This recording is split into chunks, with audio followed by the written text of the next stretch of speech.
Hai, Assalamualaikum warahmatullahi ta'ala wabarakatuh.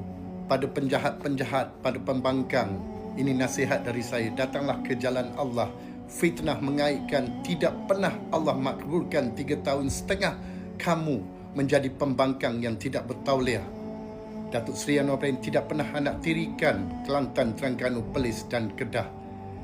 Tokoh-tokoh Islam dunia masuk ekonomi yang terbaik di dalam dunia. RM4.12 daripada $1 sekarang. Daripada RM4.80 sewaktu Datuk Seri menjadi Perdana Menteri mengangkat sumpah.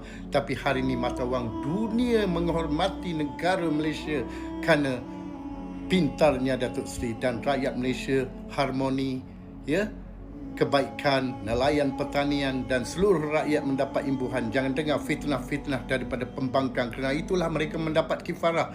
Pecah parti mereka kerana busuk perut dan hati mereka pekung.